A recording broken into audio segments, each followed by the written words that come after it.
Muchas gracias a ustedes por estar aquí y a los que sabemos que nos siguen por streaming, y sobre todo muchas gracias a nuestro invitado, que como ha dicho Fernando es un hombre muy ocupado y muy solicitado hoy, además especialmente. Entonces, a lo que ha dicho Fernando, poco que añadir, porque realmente Zarzalejos es uno de los periodistas de referencia en nuestro país en las últimas décadas, que además de todo ese trabajo que ha desarrollado, además al frente de periódicos importantes y en momentos complicados siempre, yo creo, ha escrito libros también claves en muchos puntos de la actualidad, como por ejemplo Mañana será tarde, La destitución, o el libro, el último, que va sobre Felipe VI y que tiene ese título, Felipe VI, un rey en la adversidad.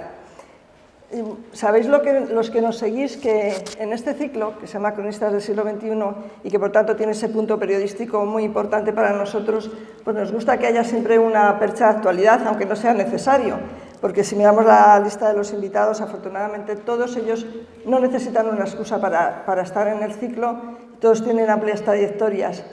Lo que sí les puedo decir con respecto a José Antonio es que nosotros, ni la Fundación ni Cronistas, tenemos acceso directo a la agenda del Rey Emérito, se lo prometo. O sea que el que hoy esté aquí, José Antonio Zarzalejos, uno de los grandes especialistas además en la corona, que ha escrito tanto sobre ella y que además el del rato que he estado con él le han estado llamando continuamente para recabar su opinión sobre el asunto, pues ha sido una bendita casualidad que agradecemos al azar, pero de todas maneras a ti te agradezco principalmente el que estés aquí. Buenas tardes y Muchas gracias. Gracias, Angélica.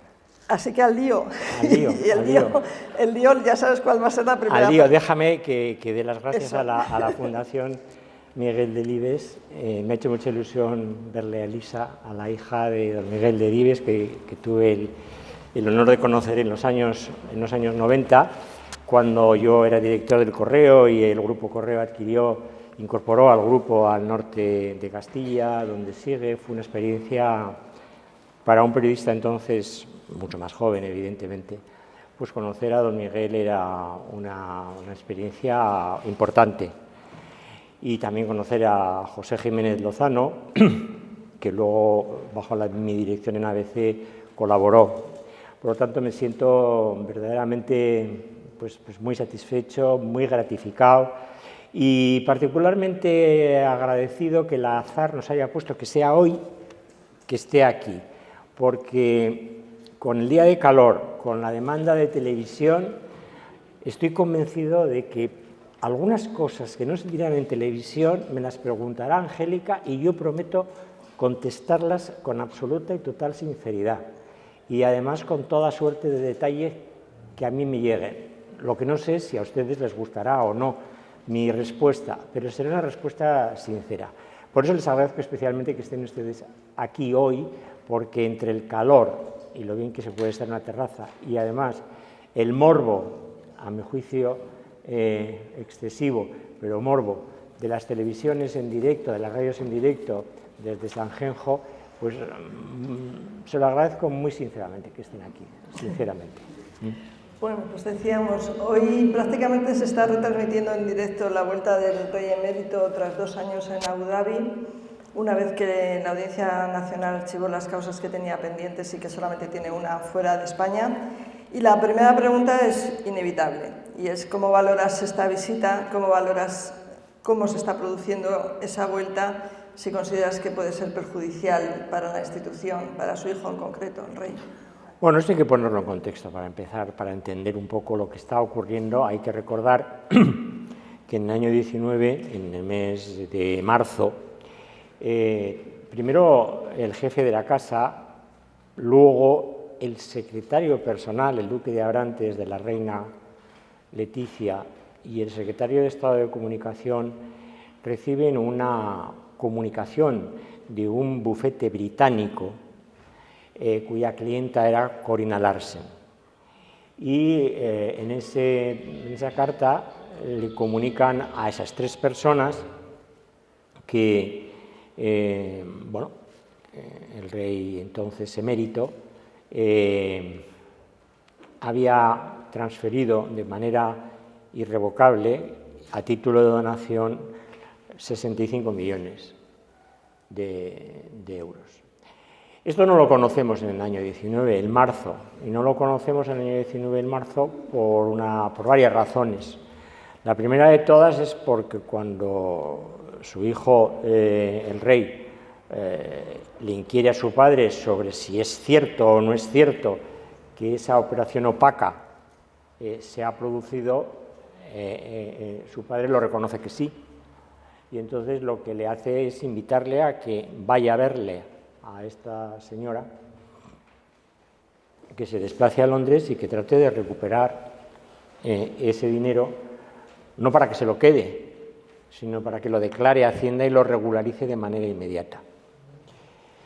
En el mes de abril de 2019, el rey se traslada a Londres y mantiene una conversación con la señora Larsen, que se niega, por supuesto, a digamos, reintegrarle al rey, pese a sus razones, a las razones que esgrime, la donación que se había efectuado. Ante ese fracaso, la primera medida que toma el rey Felipe, no el presidente del gobierno, el rey Felipe y el jefe de su casa, don Jaime Alfonsín, es una comunicación que ustedes recordarán de junio de 2019, en la que don Juan Carlos le escribe a su hijo, el rey, y le dice que se aparta de la agenda pública, porque tras la abdicación el rey crea dentro de su casa una secretaría personal para su padre y además le hace una encomienda de representación de la casa e incluso del Estado, que entre el año 14 y junio del 19 se traduce en más de 100 actos públicos del rey abdicado en representación bien de la casa del rey y de su hijo, bien del Estado, incluso en acontecimientos internacionales de una extraordinaria dimensión, como por ejemplo la apertura de la ampliación del Canal de Panamá o la firma en Cartagena de Indias de la paz entre las FARC y el gobierno colombiano. Ahí el rey emérito, ahí es donde se empezó a romper los criterios prudenciales que aconsejan que siempre que se abdica un rey o una reina, sale del foco. ¿Qué ocurre? Que la renuencia de la abdicación pues, fue evidente. Don Juan Carlos tuvo que abdicar no porque quiso, sino porque tenía que establecer un cortafuegos ante el problema que se había producido de reputación. Y la gran pregunta, ¿por qué no se comunica entonces a los españoles qué realmente es lo que pasa?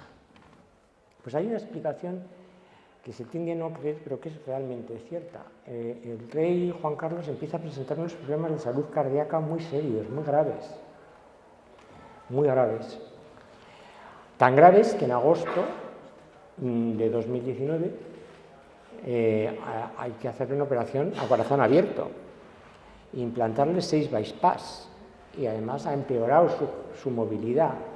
Entonces, claro, ahí había un problema de contradicción entre lo que se debe hacer y las razones paternofiliales, etc. Bueno, por hacerlo más corto, en marzo de 2020, justo el mismo día que nosotros entramos en el estado de alarma y en confinamiento general en España, exactamente el día anterior, eso fue un lunes, el domingo la prensa, un periódico británico, da a conocer esas cartas. Y entonces el rey es cuando tiene que tomar la medida. Las medidas que ya había tomado las tiene que contar, pero ya las había tomado. Fundamentalmente fueron 2. Una, retirarle la asignación presupuestaria a su padre, que él puede distribuir según la Constitución de manera libre, era casi 200.000 euros al año. En segundo lugar, acude a un notario y por él y el nombre de la heredera de la corona, la princesa de Asturias, renuncia simbólicamente a los derechos testamentarios que pudieran proceder de fondos no declarados o de procedencia ilegítima. Y en tercer lugar, suprime la secretaría personal, cesa al secretario personal del rey y además, cosa que tampoco se ha contado, se pone a disposición del rey emérito no un servicio de asistencia particularizado, sino los servicios generales. Es en ese momento, ese mismo mes de marzo, yo escribo, tal día que el martes, un artículo en el que algún compañero me dice: tú estás loco, y que titulo El autoexilio del rey. ¿Perdón, El autoexilio del rey. Entonces me dicen: ¿pero qué dices? ¿Que el rey se tiene que ir de España? Sí. En ese momento, ya en la casa del rey, como ocurre en todas las monarquías, y si quieren luego hablamos de eso también, porque ha ocurrido en la británica, ocurrió en la holandesa, tenemos larga tradición en la española, el miembro de la familia real que opaca o erosiona la reputación del titular, pues normalmente se aparta, o es apartado, porque en una casa real hay un principio de norma interna, que es que la jefatura de la familia que recae en el titular es aceptada plenamente, plenamente. Y ya en el mismo momento en el que eso se hizo público, y por lo tanto, aunque quedó en segundo lugar porque la pandemia era mucho más dramática, se empezó a madurar la decisión de que el rey tendría que salir de España. Eso en marzo.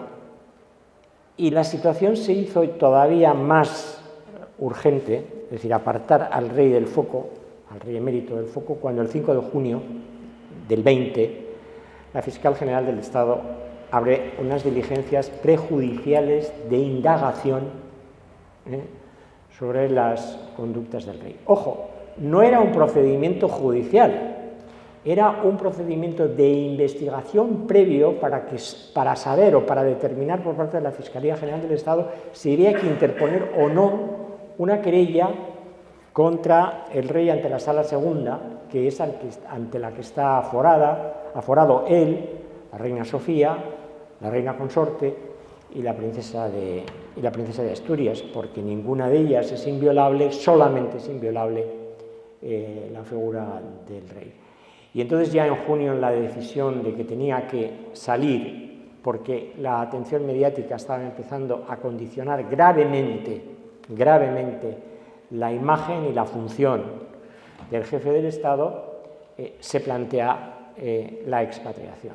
Yo digo que es una expatriación punitiva, y lo digo en el libro y la explico, porque el rey no quería, pero tanto por una parte la casa, de acuerdo siempre con el gobierno, mejor dicho, de acuerdo con la presidencia del gobierno, no con el gobierno, con la presidencia del gobierno, y concretamente en aquel momento con la vicepresidenta Carmen Calvo, se llegó a la conclusión de que tenía que salir.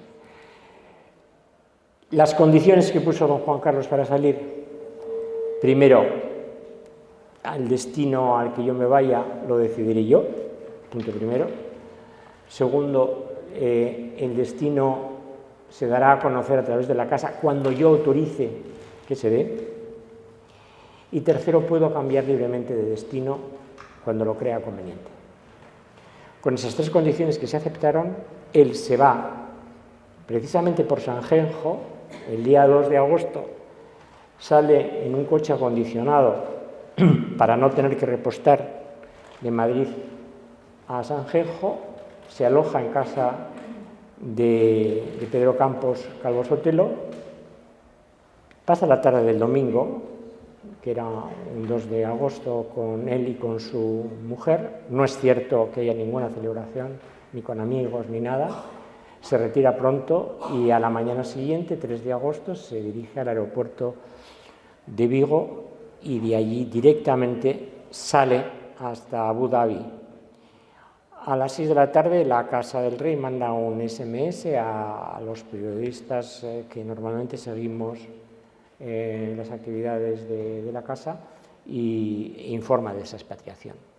Pero tenemos que esperar hasta el día 17 de agosto, que es cuando don Juan Carlos autoriza a que oficialmente se diga dónde está.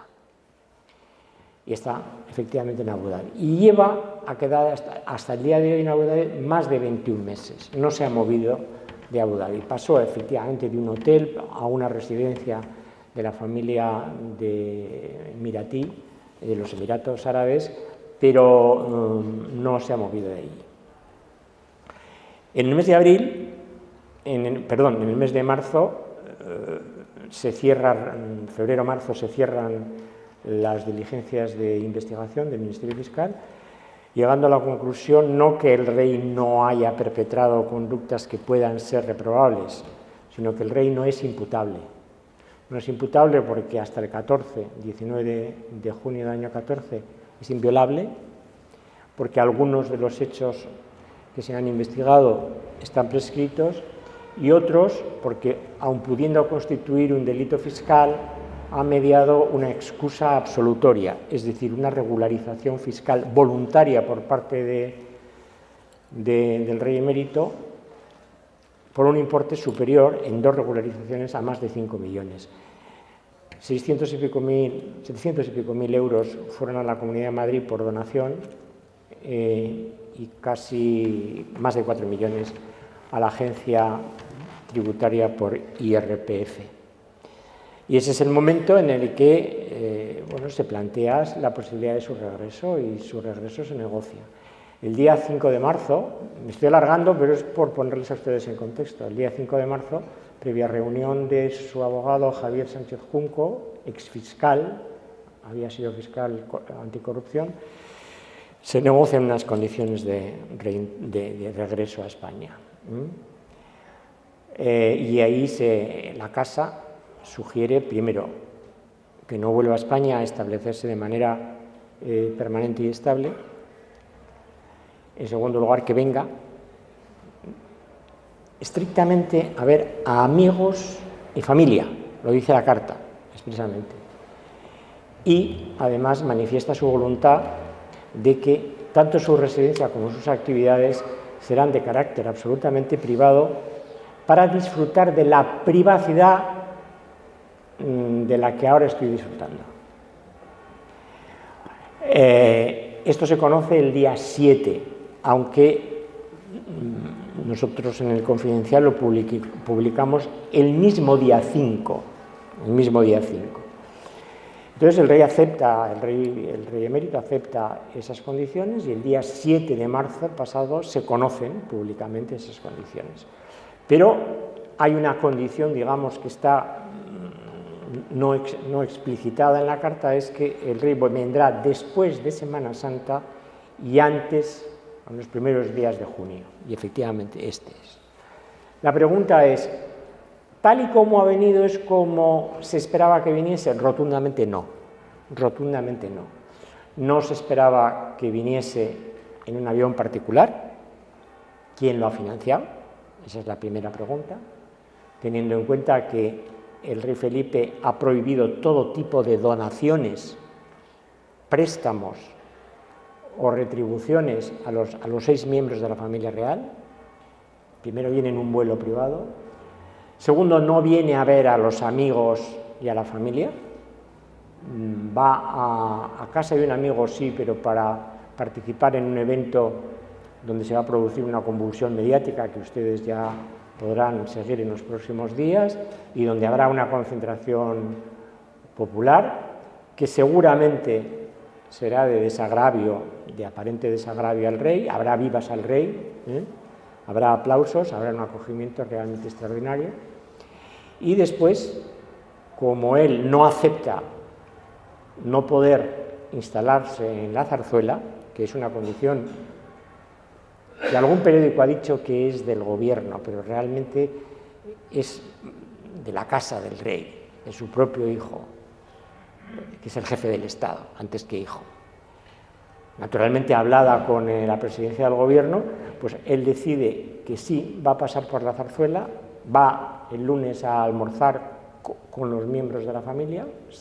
No sabemos qué miembros de la familia, más que su hijo y su mujer, pero no se habla de la reina consorte, ni de las infantas Elena y Cristina, ni de nietos, ni de nada, no sabemos cómo será. Pero inmediatamente, después de la comida, volverá a Abu Dhabi en el mismo avión que le ha traído a España y por lo tanto no se plantea el tema de pernoctación o no, ni en la Zarzuela ni en otros sitios, aunque el rey consta que tiene ofertas para instalarse en residencias de amigos, entre otras en una finca muy próxima a Madrid de la familia del marqués de Mondejar, que en su testamento le dejó a sus hijos encomendada la ayuda y asistencia al rey Juan Carlos. Por lo tanto, hecho todo este exordio para situar la cuestión y para decir no, es muy inconveniente la forma en que ha venido el rey emérito, no era la forma pactada estaba en la carta de 5 de marzo, que pueden ustedes leerla entrando en casareal.es, ahí está íntegramente la carta, ¿no? Y no es discreta, es profundamente indiscreta. Pero hay algo más que hay que subrayar, y es que el rey ha ninguneado a la Casa del Rey, porque antes de que la Casa del Rey ayer a las 8 de la tarde comunicase la llegada, ya la conocíamos por vías oficiosas alternativas, precisamente por voluntad de don Juan Carlos de no darle la chance acordada a la Casa de que a través de la Casa del Rey se conociese su regreso. Este es un regreso vacuna, como me decía una persona muy próxima a la Casa del Rey, un regreso vacuna en el sentido de que ya vacunará de próximas visitas. Esta es la visita por excelencia, pero habrá otras. Es muy breve, apenas 4 días y medio, y yo creo que no serán frecuentes. Lo que sí les digo, y que vamos, eso está escrito también, lo he escrito, es que el rey va a permanecer domiciliado a efectos fiscales en Abu Dhabi, no podría estar en España a efectos fiscales, porque inmediatamente, en cuanto moviese cualquier cantidad de dinero, la agencia tributaria indagaría de la procedencia, pero el rey no morirá fuera de España. Eso está también absolutamente claro. El rey, si está en una situación precaria de salud, regresará a España, y cuando le llegue su momento, esperemos que sea muy tarde, pues fallecerá en España, y lo hará para que no ocurra lo que ocurrió pues con su abuelo, Alfonso XIII, que murió en Roma, para que no ocurra como ocurrió con Isabel II, que murió en París, que no ocurra como Carlos IV, que murió en Nápoles. Por lo tanto, no podemos repetir ese punto final del capítulo de la historia con un rey que, en definitiva, es la única persona que consta con sus nombres y apellidos en la Constitución Democrática de 1978, y no podemos permitirnos que un rey que también ha hecho muchas cosas en favor de España, en un cumplimiento estricto de sus funciones como jefe del Estado, pueda fallecer fuera de su patria, ¿no?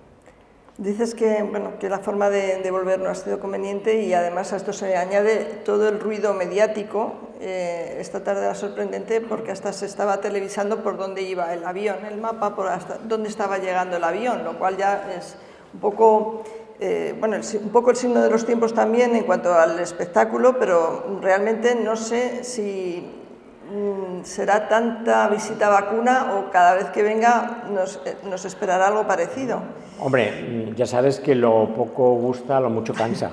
De cualquier manera, esto lo sabía perfectamente el rey, y esto está planificado, esto no es una improvisación, no es que el rey se pueda llamar a andanas y decir, no, esto no lo podía yo pensar que era así, no, está buscado, la repercusión está buscada, se quiere que su regreso a España sea como se está produciendo. Un pequeño pulso. a su... Sí, sí, es un pulso irresponsable, no solamente de él, no solamente de él, también hay otros familiares, no de la familia real, que son solamente 6, pero hay otros familiares que no están teniendo comportamientos bien alineados con el esfuerzo que está haciendo Felipe VI por elevar la reputación de la corona y mostrarse como coherente con los compromisos que asumió en su discurso de proclamación ante las Cortes Generales el 19 de junio, ¿no? En términos de transparencia, en términos de austeridad, en términos de dignidad personal. Este es un rey que es rey en privado y es un rey que también es en público, es lo mismo. Don Felipe no cambia cuando ejerce funciones públicas que cuando está en su casa con sus hijas y con su mujer. Él tiene la percepción permanente de que su función no le permite ningún desmayo. Y por lo tanto creo que tenemos el mejor rey de todos los posibles en una situación crítica como la que ha pasado.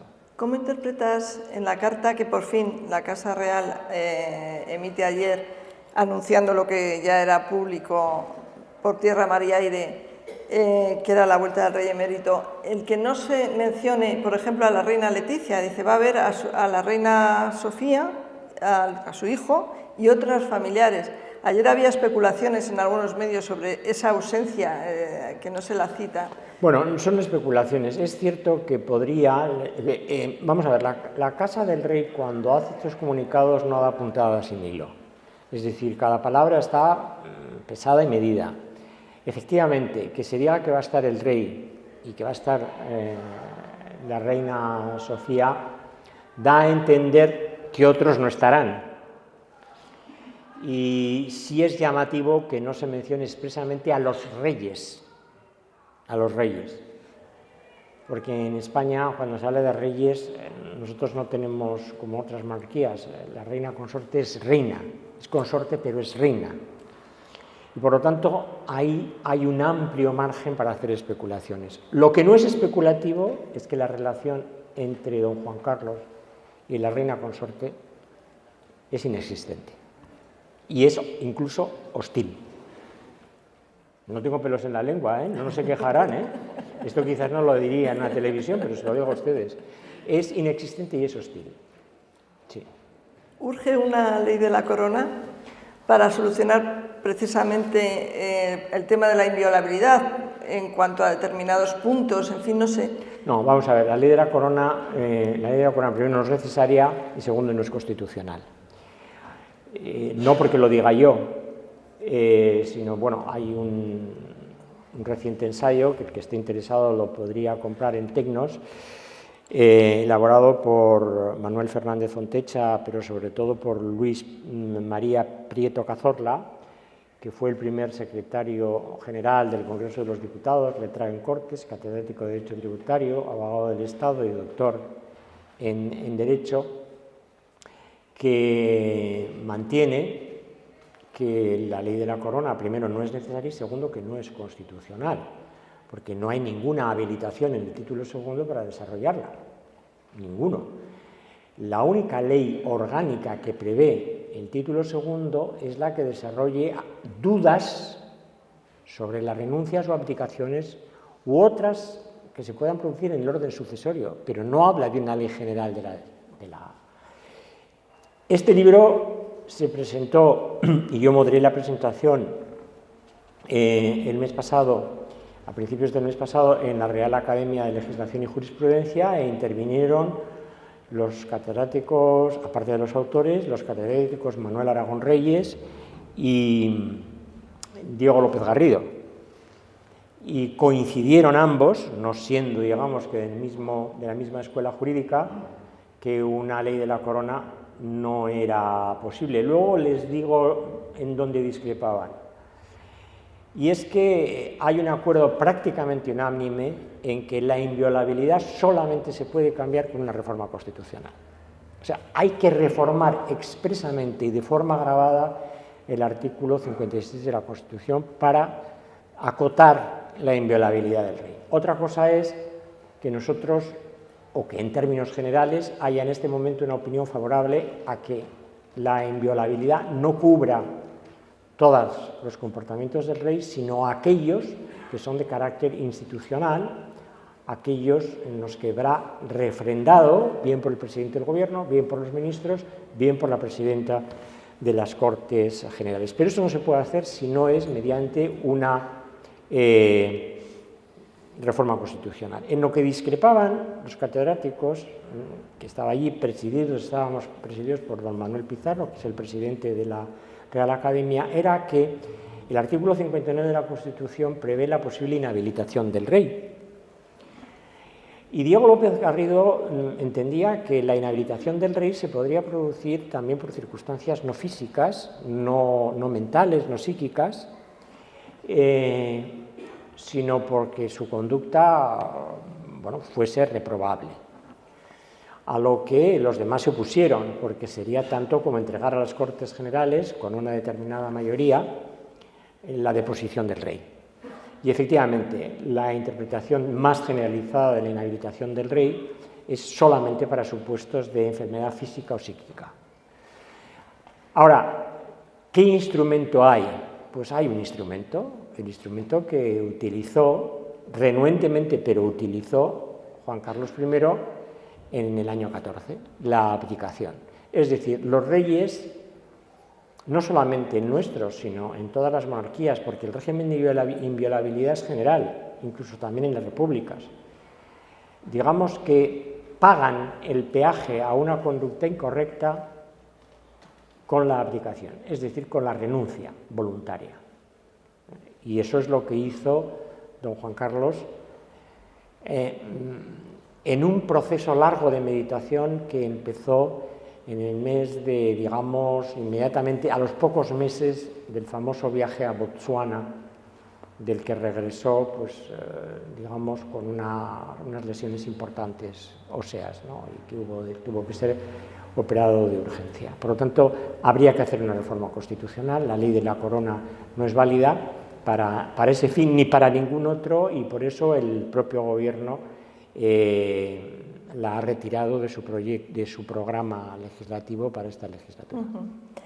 Bueno, vamos a pasar a otros temas porque tampoco es cuestión de hacer un monográfico. Pero si hay preguntas, luego las puede haber contestaremos. más preguntas, pero por no hacer un monográfico sobre la corona, y un poco al hilo de los temas que también has ido tratando en tus libros, ¿no? No hay día que no nos despertemos con algún asunto relacionado con la corrupción, cuando no son unas mascarillas, son unos audios que, aunque sean antiguos, no por eso dejan de ser menos inquietantes. Y bueno, hoy también la Fiscalía, el asunto Rubiales, es decir, todos los días nos desayunamos en este país con algún asunto de ese estilo. Y no sé si tienes tú la sensación que tengo yo a veces de... Porque luego, cuando llegan unas elecciones, estas cosas no pasan facturas, o no aparentemente pasan facturas. ¿Tú crees que este país es un poco más permisivo que otros en temas de corrupción? Sí, es más permisivo. España ha sido siempre más permisiva en las cuestiones, digamos, de cintura para abajo, y ha sido más permisiva en las cuestiones de bolsillo. Eso es tradicional. Ahora, yo no estoy muy de acuerdo con eso de que no se sancionan por la sociedad o por el electorado. Desde 1978, pese a que han existido varias mociones de censura, la única que prospera es la de junio de 2018 contra Mariano Rajoy. ¿En qué se basa? No se basa en la gestión que ha hecho en Cataluña, aunque se unan los independentistas. El discurso central de Pedro Sánchez, que no era diputado, pero que tenía derecho a presentar una moción de censura constructiva, es decir, que el que gana la censura automáticamente sustituye al censurado, prosperó. ¿Qué mayor sanción puede haber, en este caso para el Partido Popular, que la censura de un presidente del gobierno? Pues difícil. Segundo, hay que ver también los niveles de representación del Partido Popular, cómo bajaron. Primero, en 2016. La minoría con la que gobernó Mariano Rajoy era inédita, 137 diputados, no digamos la de Sánchez, 120 más el grupo que tiene a la izquierda, que son 35, pero que depende de fuerzas muy marginales al sistema o abiertamente hostiles al sistema constitucional, como es Esquerra Republicana de Cataluña, o una fuerza, permítanme que sea duro en esto, tan indeseable como Euskal Herria Bildu, en esos 5 diputados, que tenga que depender el Gobierno de España de un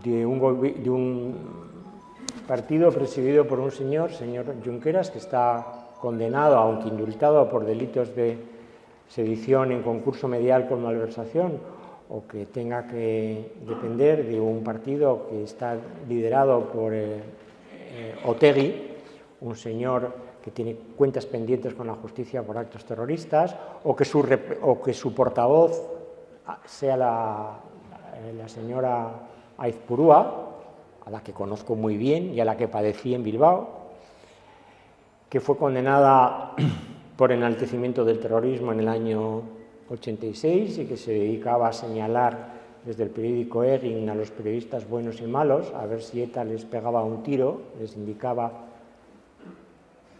quién era al que tenían que liquidar. Ahora es la portavoz en el Congreso de los Diputados de Bildu. En fin, estamos viendo cosas muy notables, y yo creo que sí. Pero creo que no es suficiente esto. Lo que fallan son los procedimientos de control de las finanzas de los partidos políticos, que son muy opacas, pese a que están sometidas a la fiscalización del Tribunal de Cuentas. Y después hay una cosa que ocurre en España, pero que no ocurre en otros países. Es que hemos entrado en el periodo de la máxima mediocridad de la clase política. En la transición tuvimos una clase política de mucha altura profesional y personal. Pero es que ahora la política, para la inmensa mayoría de los que están en la política, se ha convertido en un modus vivendi. Claro, si se convierte en un modus vivendi, es lo que pasa con las personas que, si salen de la política, entran en una especie de vértigo, de horror vacui. ¿Qué hago yo si no soy diputado, si no soy concejal, no sé, si no soy senador? Y, por ejemplo, el concepto de ser ministro o ser ministra se ha convertido en un significante vacío. Ser ministro en España no es demasiado deseable. No, porque primero no da dinero. Es verdad que están mal pagados. Pero segundo, es que, claro, antes el puesto daba, ahora el puesto resta. Antes sumaba, ahora resta. Ahora, no sé, no quiero dar nombres. Dalos. Bueno, no puedo comprender, por ejemplo, cómo el señor Garzón es ministro. No puedo comprender cómo la señora Belarra es ministro. No puedo comprender cómo la señora Irene Montero es ministra. Al mismo tiempo tengo que decir que tampoco comprendo cómo sigue siendo ministra Margarita Robles, aunque sea magistrada excedente del Tribunal Supremo. Tampoco lo comprendo. ¿Por qué en este caso? Pues muy sencillo, porque no tenía por qué haberse contradicho. Si ella defendía lo que defendía y al día siguiente defiende todo lo contrario y le corta la cabeza a la directora, secretaria de Estado del Centro Nacional de Inteligencia, pues la máxima responsable de lo que ha ocurrido ahí no es la directora del CNI. La máxima responsable, según la ley de 2002, que regula las actividades del Centro Nacional de Inteligencia, es la titular el titular del Ministerio de Defensa, porque el CNI está adscrito al Ministerio de Defensa por ley. Por ley. Bueno, si se tiene que ir Paz Esteban, con mucha mayor razón se tiene que ir Margarita Robles, con muchísima mayor razón. ¿Por qué? Porque Margarita Robles despachaba con ella. Mejor dicho, Paz Esteban despachaba con ella. Por lo tanto, si tiene responsabilidad ella, ojo, en unas escuchas autorizadas por un magistrado de la Sala Tercera del Tribunal Supremo de lo Contencioso Administrativo, Pablo Lucas, compañero mío de carrera, por cierto. Bueno, si era una autorización judicial, si eran legales, y sin embargo hay que ofrecer, digamos, una cabeza, como la de Juan Bautista, pues hombre, ofrécete tú, que eres la máxima responsable desde el punto de vista político. Por eso digo que no entiendo cómo sigue habiendo ministros. En el caso de la señora Belarra, pues porque es inane, sencillamente porque cuando uno va al decreto orgánico para ver qué funciones tiene su ministerio, pues se aproxima a la nada administrativa. Les digo, yo soy periodista, pero soy abogado, soy letrado de la Diputación y hice una oposición. Quiero decir que derecho público algo conozco. No comprendo cómo el señor Garzón habla de la carne y tal, es desautorizado con el chuletón al punto del presidente del Gobierno, y él sigue como si nada, el ministro desautorizado, pero sigue en el Consejo de Ministros. Pero no se da una circunstancia especial en este caso, y es el hecho de que sea el primer gobierno de coalición que hemos tenido en España, y hay determinadas cuestiones que son difíciles a veces de compaginar. O sea que tenemos un presidente. No, digo, sí, pero si te entiendo lo que me preguntas, Angélica, y sí, tienes razón, es verdad que cuando se trata de un gobierno de coalición, el funcionamiento no es exactamente igual que cuando es de partido único. Pero entonces llegamos a la conclusión de que este es un presidente de mediado, es decir, que tiene una cuota, pero que tiene 5 ministros a los que no les puede tocar. ¿Quién los tiene que cesar? ¿Yolanda Díaz? ¿La tiene que cesar Irene Belarra? ¿Él puede cesar a un ministro de Podemos? La pregunta es, ¿puede? Porque cuando Manuel Castells cesó en universidades, fue a petición propia. Y se nombró a Joan Subirats, sustituyéndole a propuesta de Ada Colau, que es la líder de los comuns catalanes. No porque lo eligiese el presidente del Gobierno. Bueno, la coalición tiene que ser coherente y compatible con la plenitud de las facultades que la ley confiere al presidente del Gobierno. Y el Gobierno es un órgano colegiado, de tal manera que todas las decisiones que toma el Consejo de Ministros en forma de real decreto conciernen y responsabilizan a todos los miembros del Gobierno por igual.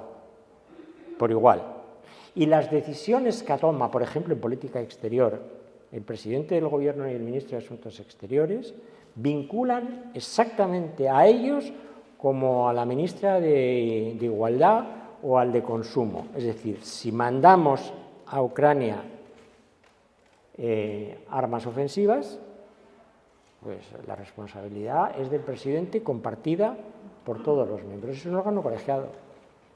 Hay un problema también de comunicación. ¿Se comunica bien lo que hace el Gobierno?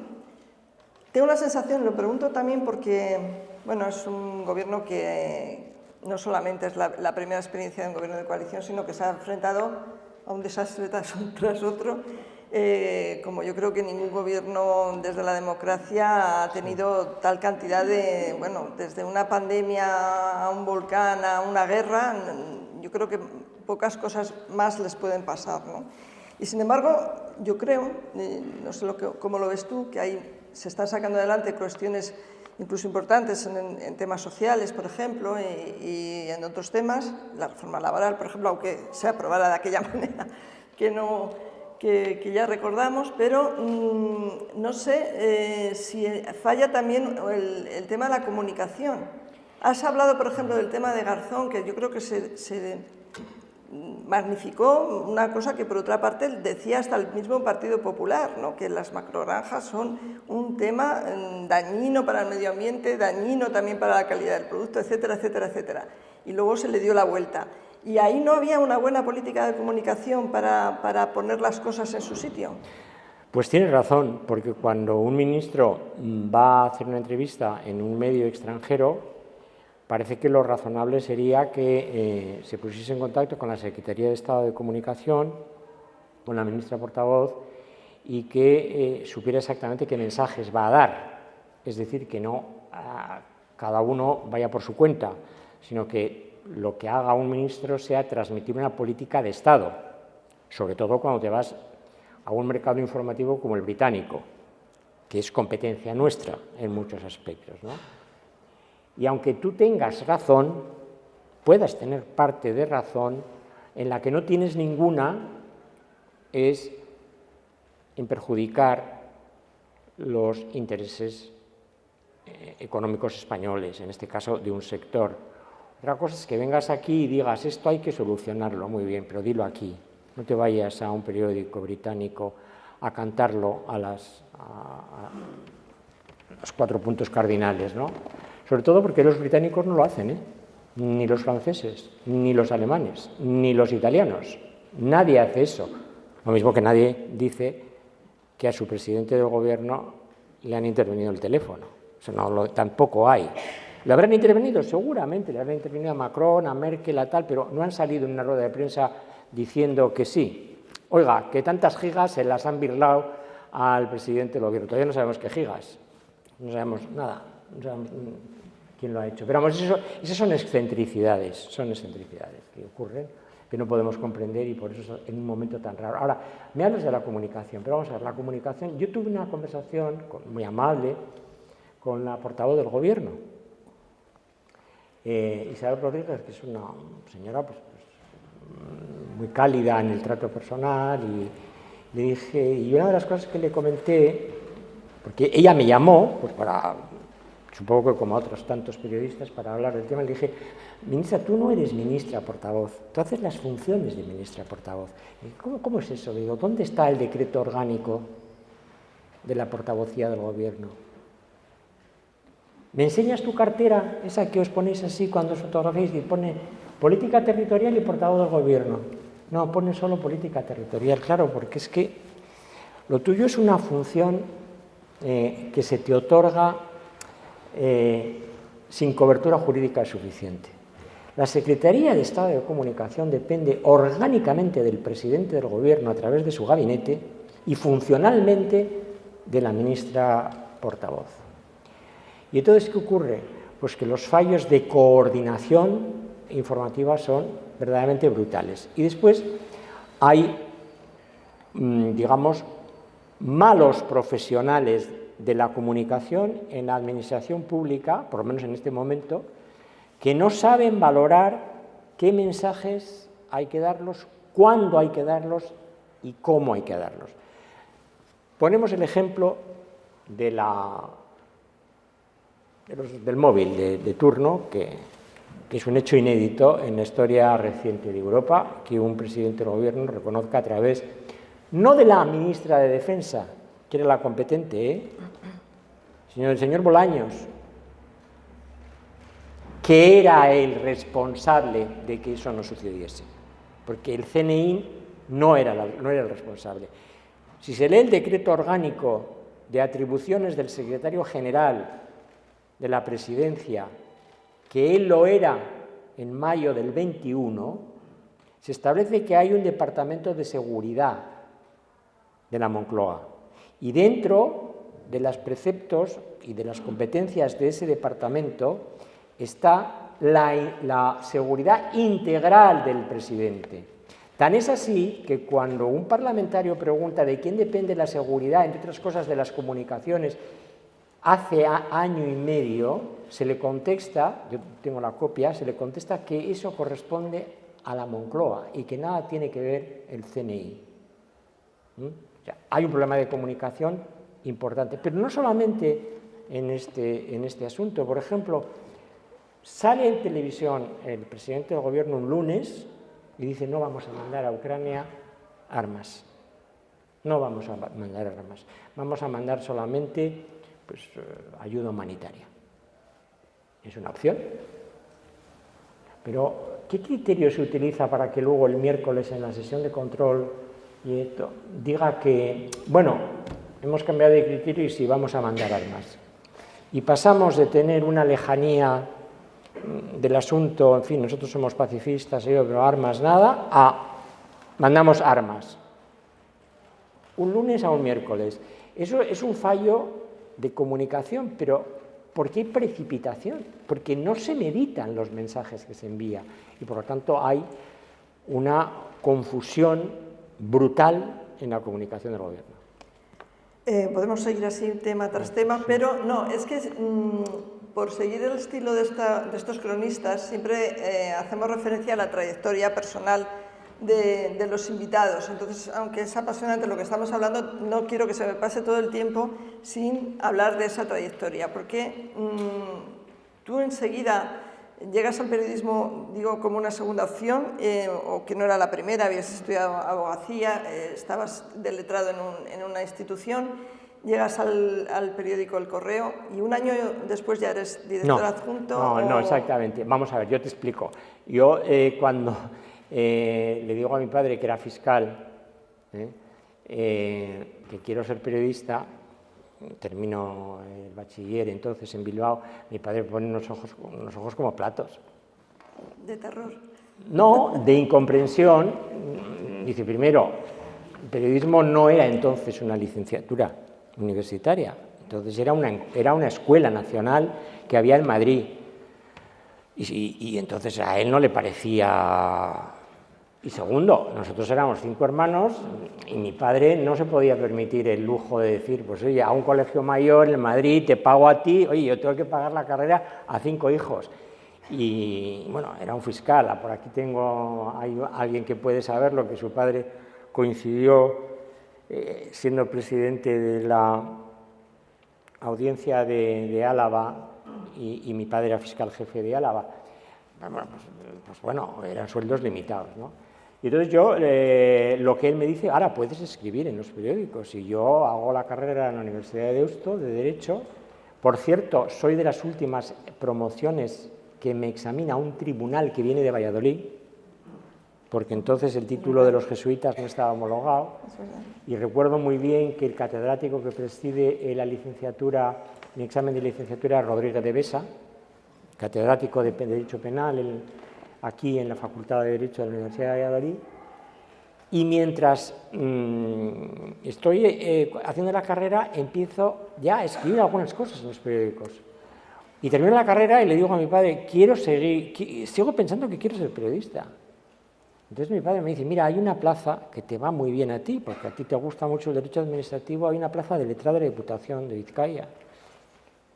Digo, bueno, pero es que a mí me gusta servir, pero yo te digo que podrás serlo, me dice mi padre, pero haz esto, que te va a servir para todo.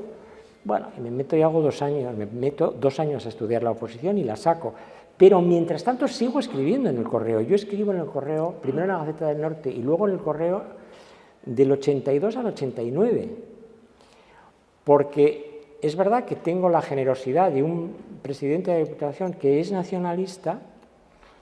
Y yo le explico, vamos a ver, entonces el presidente le llamamos, allí se llaman diputados generales, y yo le explico, yo no voy a cobrar la dedicación exclusiva, era un complemento, pero quiero hacer esto, pero necesito que me des permiso, porque yo soy funcionario, y me lo da. Me dice siempre que naturalmente tengas las reservas, y yo escribo del año 82 al año 89 una columna diaria en El Correo, y cuando voy a hacer mi tesis doctoral, que ya me la tenía firmada don Ramón Martín Mateo, catedrático de Derecho Administrativo, comunico al periódico que dejo ya la colaboración diaria porque me quiero encargar de mi tesis doctoral. Y entonces es cuando tengo una reunión con él, me convoca el consejero delegado y me dice, oye, mira, no, el director del Correo lleva 30 años, se va a jubilar, creemos que tienes las condiciones para ser el director. Digo, pero yo no me veo con mi formación. Y entonces, bueno, me dan un año sabático año 89, viajo a Estados Unidos, a Inglaterra, a Italia, veo los grandes periódicos europeos, recorro España entera, porque entonces el Grupo Correo tenía ya varios periódicos. En el 90 soy director adjunto y en enero del 93 accedo a la dirección. Pero siempre le he agradecido a mi padre que me diese aquellos consejos. ¿Por qué? Porque no soy capaz de imaginar mi carrera periodística sin los conocimientos jurídicos que me dio la carrera y la oposición, y el ejercicio de la abogacía. Sí, yo te lo sacaba porque a lo que iba es que tanto en el periodo en que eres director del Correo como después en dos periodos distintos de ABC, digamos que, bueno, esa tarea nunca es fácil, por supuesto, la de dirigir un medio, sobre todo un medio que tiene mucho peso en la sociedad, pero tú lo hiciste siempre en condiciones especialmente difíciles. En la del Correo por el tema ETA, fundamentalmente, porque además estabas amenazado, en fin. Y después, cuando te vas la segunda vez del ABC, bueno, de alguna manera denuncias también presiones políticas, incluso señalas, creo, en concreto a Esperanza Aguirre, como... Esperanza Aguirre pedía mi cese. Que pedía tu cabeza. Yo no sé si en algún momento te has arrepentido de haber pasado por esas situaciones. Mira, la dirección del Correo para mí fue una enorme satisfacción, porque yo me sentía muy bilbaíno y el Correo tiene una historia muy larga. Además, no es el Correo, era el Correo el Pueblo Vasco, el Correo _ el Pueblo Vasco.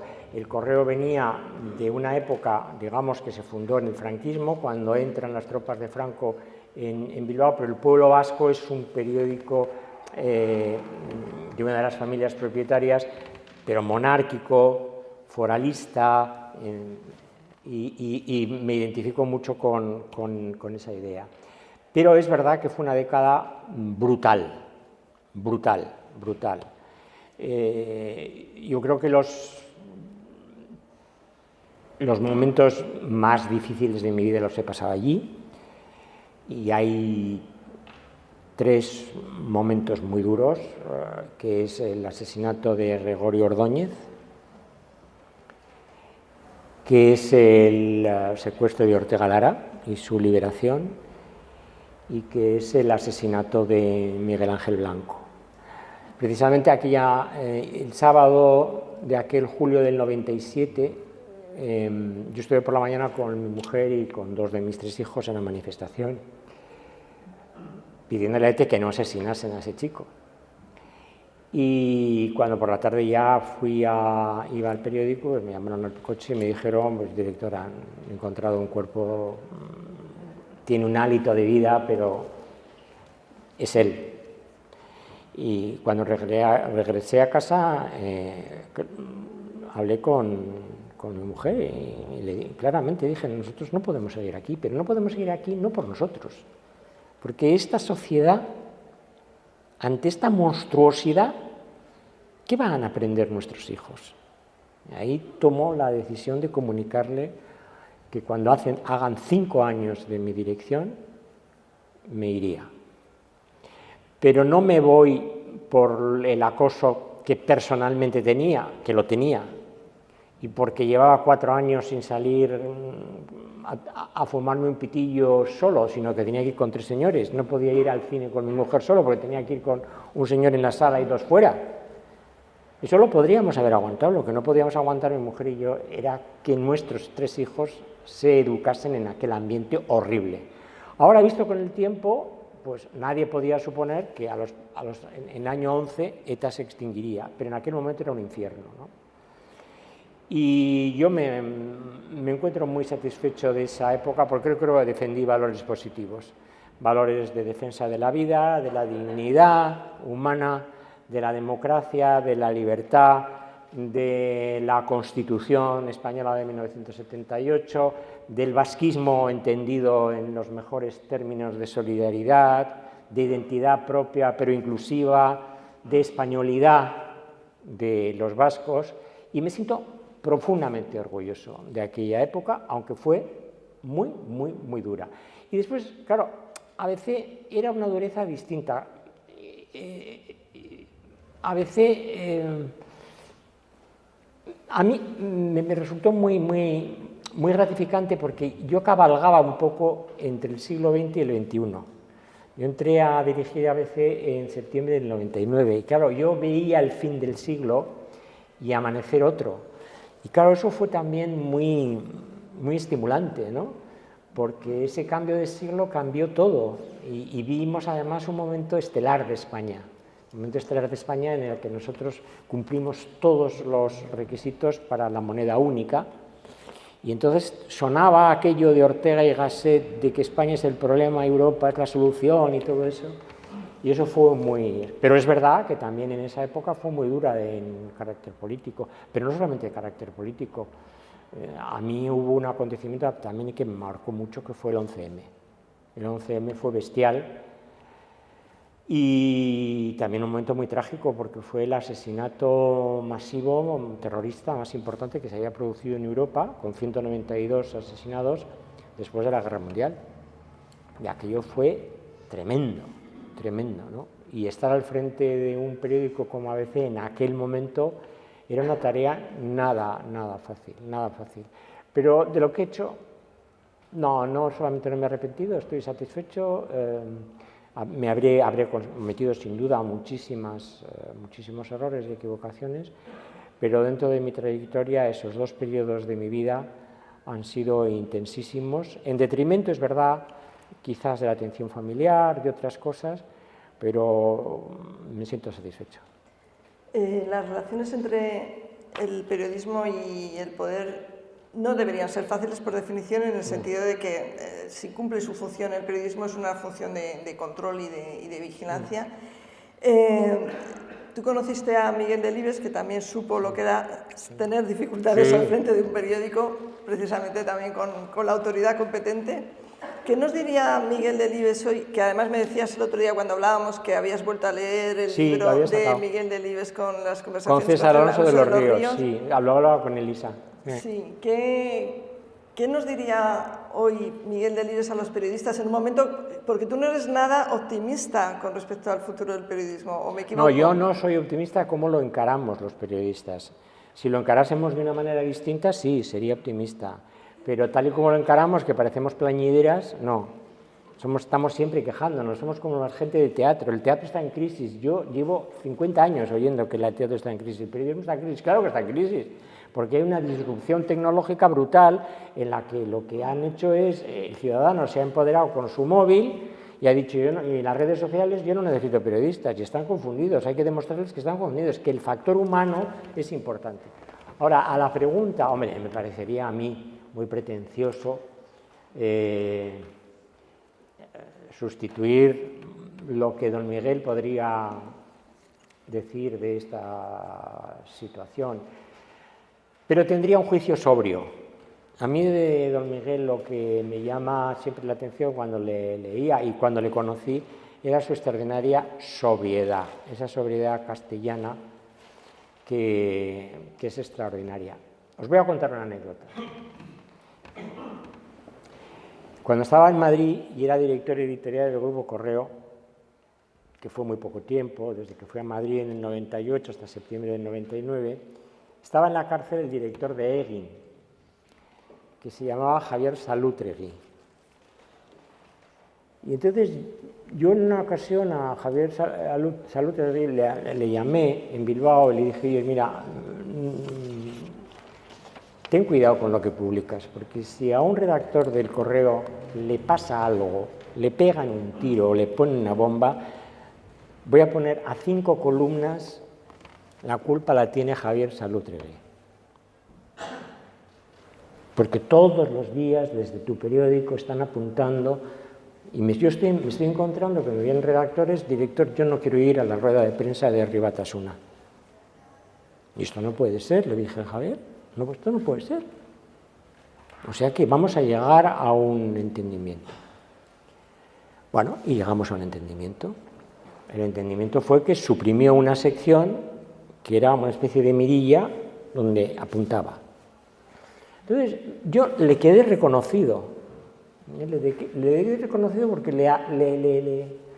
bueno, Fue una negociación en toda regla. En toda regla, en toda regla, en toda regla. Muy práctica, muy pragmática, pero le dije, ahora eso sí, como le pase algo a un redactor, 5 columnas, Javier Salutregui, responsable de esto. Bueno, entonces cuando a él, yo estaba allá en Madrid y él estaba en Alcalá Meco, pues le llamé a Jaime Mayor Oreja.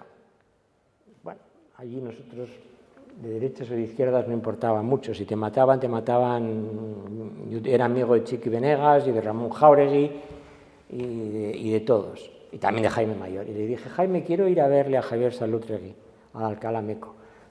Jaime Mayor, pero ¿tú? ¿Pero qué me estás diciendo? Le digo, sí, en un momento determinado me hizo un favor. Y entonces yo pensé, ¿qué le puedo llevar yo a este hombre? Y le llevé el hereje. Le llevé el hereje, es una anécdota que no puedo olvidar. Entonces entré en la cárcel, efectivamente me dieron un permiso de media hora, estuve con él, y daba la casualidad de que era su cumpleaños. Como hoy lo tuyo de venir aquí. Y le entregué el hereje que acababa de salir. Elisa, no sé, no acaba de salir, ¿no? Pero era reciente. ¿Qué año fue? 98. Pues es el 98 cuando yo estuve con él, con Javier en Alcalá Meco. Y entonces le dije, mira, esto es una magnífica lectura. Magnífica lectura. Además, los vascos somos muy castellanos y hablamos bastante bien castellano, aunque tenemos nuestro deje y tal, pero hablamos bien.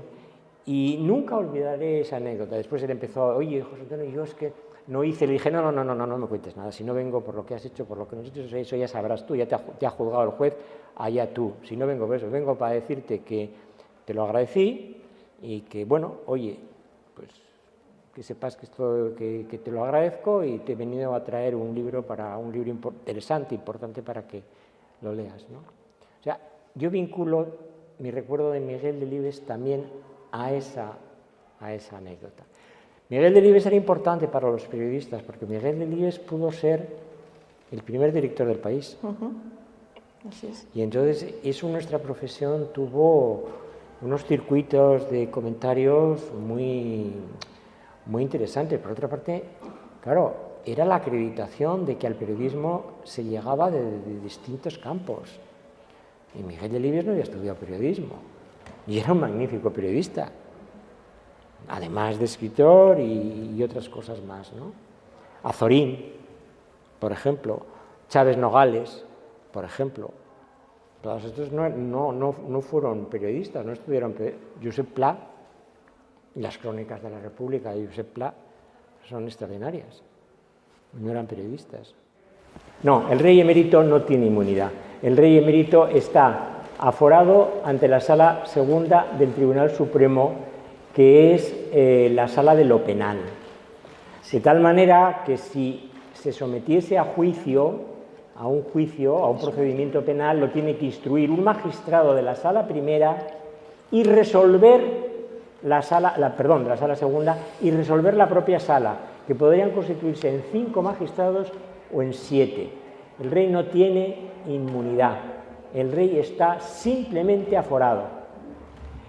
Ha habido, que a lo mejor se refiere a eso, un juicio sobre su inmunidad en el Reino Unido en una demanda civil por acoso que todavía no está resuelta.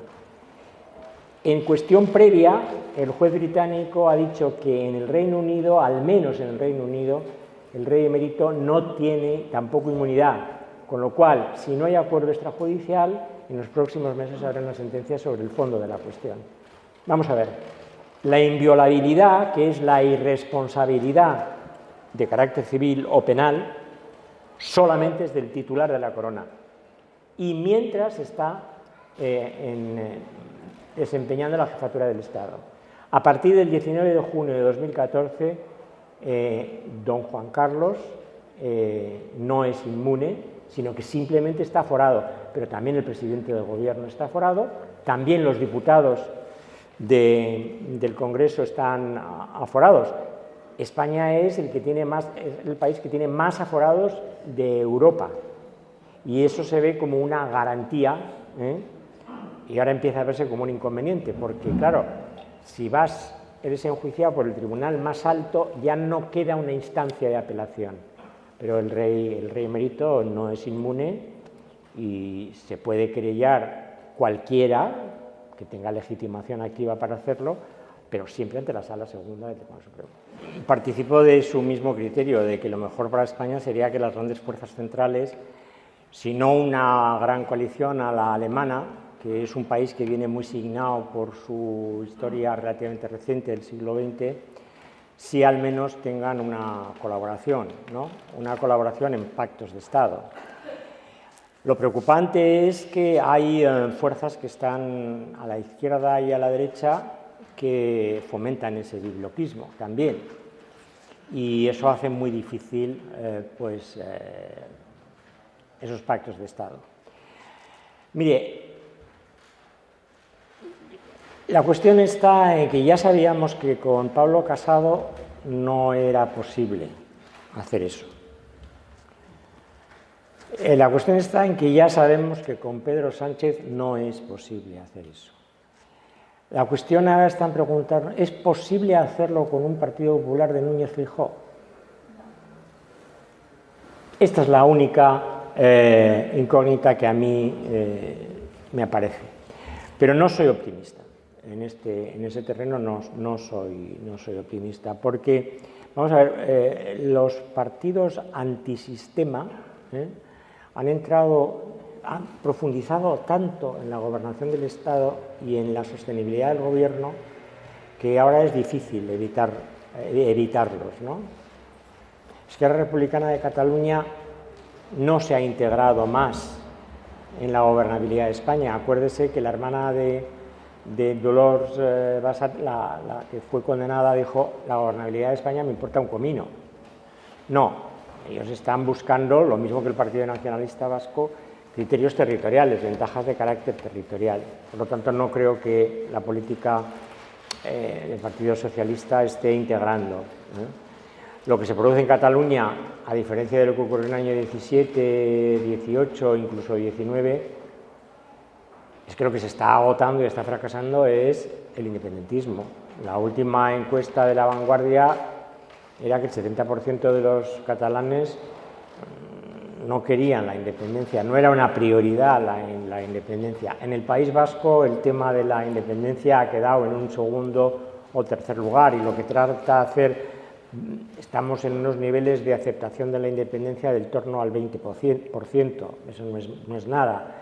En el País Vasco, además, hay una crisis demográfica importante, apenas 2 millones de habitantes tiene la comunidad, frente a los 7,5 de Cataluña.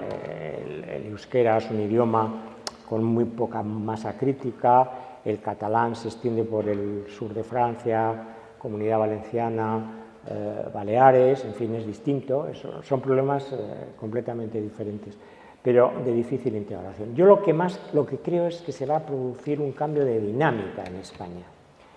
La dinámica hasta el momento era que la España fuerte, rica y próspera, estaba en el eje Bilbao-Barcelona. Yo creo que ahora hay una España distinta que tiene otro eje, que es Madrid-Málaga, con una derivación a Valencia. Y después que ciudades, por ejemplo, como esta, Valladolid, la capital de Castilla y León, son ciudades cada vez más articuladas, cada vez más pobladas, cada vez con más acción cultural, con mayor capacidad de recepción de novedades, con mayor atracción de startups, de nuevas empresas, con unos climas de estabilidad social, no me refiero a los gobiernos, de estabilidad social, muy sostenibles. Y le voy a poner un ejemplo y con eso termino. Me contaba la semana pasada que el BBVA quiere implantar en Bilbao una empresa tecnológica, digamos de última generación, y que para eso necesita entre 30 y 40 tecnólogos. No los encuentra. En el País Vasco no los encuentra. ¿Por qué? Porque Bilbao, que era, por ejemplo, un ascensor social, ya no lo es. Barcelona se está quedando en el entresuelo. ¿Y qué es lo que sube? pues sube Madrid de una manera realmente extraordinaria. Es la mancha urbana más importante de Europa, porque además no tiene ningún elemento orográfico que le impida su expansión tanto por el norte como por el sur. Y después hay fenómenos de ciudades como Málaga, que es realmente extraordinario lo de esa ciudad, lo que está ocurriendo en Zaragoza, en Castilla y León está el tema también de Valladolid, con una oferta cultural extraordinaria, también industrial.